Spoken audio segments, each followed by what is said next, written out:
quick update lang. Nakauwi na pala kami sa bahay.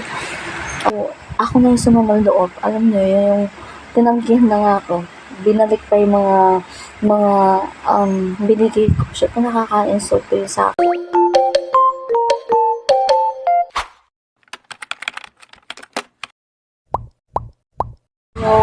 Good evening po.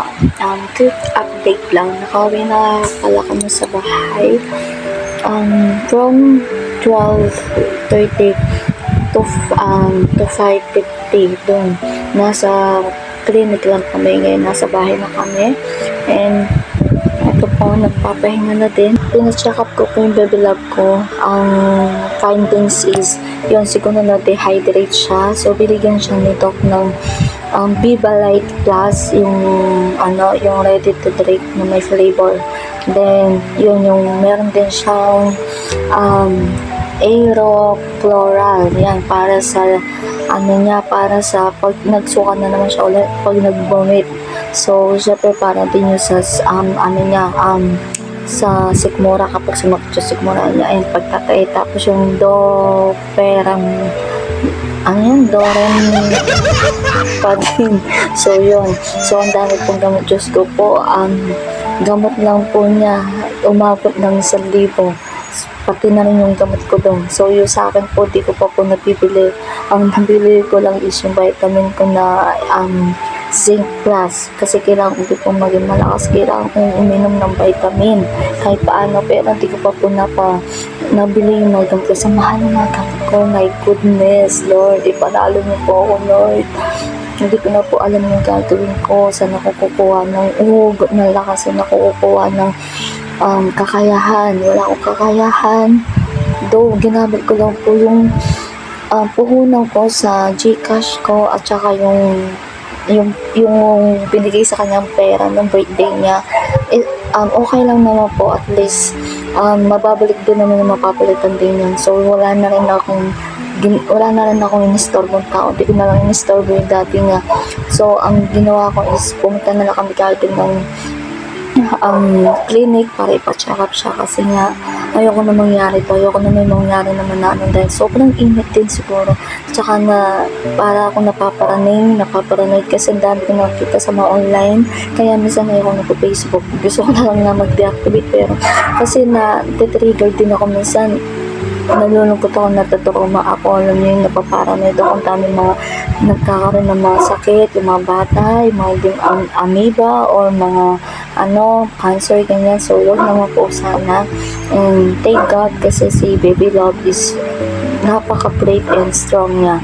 So, yun nga, ngayon po, syempre, pinachap namin po sa sarili ko kasi nga, di ba, dahil nagkaka-anxiety ako and depression.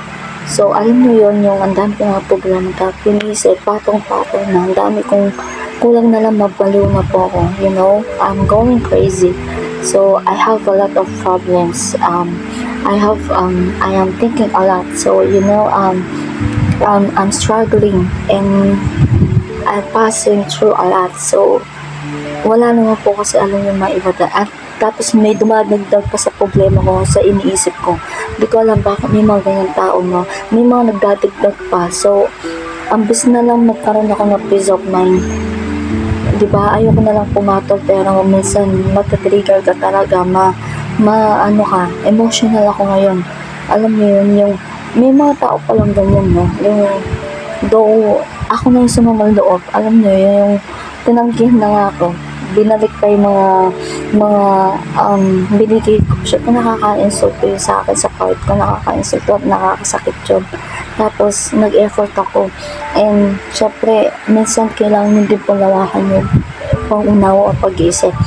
Bata po yung naapektan dito. Bata po yung pinag-uusapan.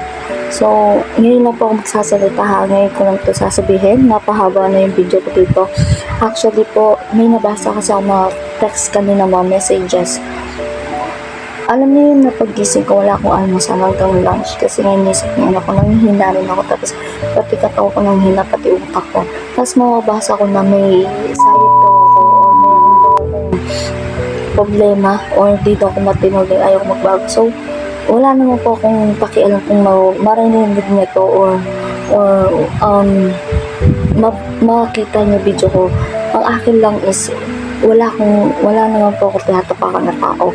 And ayoko din naman na magkaroon ako ng problema. Ayoko na magkaroon ako ng maraming iniiwasan o maraming kaharang, yung parang wala akong hindi maluwag yung daan ko. So ako wala naman po problema. Nasaktan lang din ako, nagtampo lang din ako, nasaktan ako. Sana malaman niyo din yung nararamdaman ko at feelings ko. Sana tinanong niyo lang din ako, di ba? And ang pinag-usapan kasi dito yung bata. Yung bata, kailangan kong 3 times o 2 times yata siya na-cancel. Ang totoo po kasi neto, napaba na yung video. Ang totoo po kasi neto, birthday ni OC. 2 years old birthday niya no April 7. So ngayon po, balak ko siya pa dedication. Hindi naman siya binyag. Dedication lang na parang i-commit na siya kay Lord. Since nabaptize na rin naman ako and gusto ko kasi mag-grow pa lalo and si OC na makilala niya lalo si Lord and magkaroon ng love kay Yahweh na mas magkaroon ng takot and discipline. So, at saka maraming blessing, ganun. So, alam mo po yun, na-cancel. So, napahiya lang din ako. Napahiya ako sa mga tao, napahiya ako sa mga sinabihan ko. Tapos, ayun, yung part ko dito is, ang personality ko kasi is, mahirap ako makamove on. Matagan. Hindi naman ako natatanong ng galit. Kaya, kapag pinasin mo ko, papasinidan mo kita. Pero doon sa part na, binalik yung binigay ko, tapos, di ba, sakit noon. Kasi, alam niyo yun, yung, though, ako talaga yung taong pleaser, alam niyo yung, mapag-please kasi akong tao dahil gusto ko hindi ako iniiwan, gusto ko may nagmamahal sa akin, gusto ko may kaibigan ako, though you cannot please everyone, sabi nga nila. So ako tinuring ko kasi silang family, tinuring ko friend, second family, hindi lang na kasama lang sa simba, sa mga group ganyan. So even na di ko tinuturing nila akong member lang or kasama lang. So, okay lang yun. Pero ang part ko kasi dito is, yun nga, nagbigay ako for appreciation, for sharing love. Di ba, din nila nakakita, tapos binalik siya. Pero kayo po, kung ikaw yung bibigyan, tapos ibabalik mo sa akin. Tapos, maraming ganun mo, di ba? Di ka ba masasaktan? Tapos, yung mga salita na hindi ko alam kung tama ba yun, hindi ko alam kung ako ba yung may problema, hindi ko alam kung normal ba yun, na sasabihin ka ng ganyan, na may na ganyan, basta. So, lang po, ipagpa-Diyos na lang natin, panalangin na lang natin, pero, hindi ako nakakatulog. Actually, kagabi po, yun ang iniyakan ko. Nakakadagdag sila sa anxiety ko, sa sa problema ko. Alam naman nila ang sitwasyon ko. Alam nila na ano yung problema ko. Pero, di ba, sila pa pala yung di ko parang tatalikuran ka, yung iiwan ka, at saka, hindi naman ako nagmamalaki. Pero, syempre, may obligasyon din ako, may anak ako. Hindi lang naman na porket ma-issue na hindi. So, ayun, hindi na lang ako nagsalita. Basta na lang ako, nasakta lang ako. Though wala naman tong na-address sa isa't isa, hindi na-address to, hindi narinig ng isa't isa yung aming mga panig.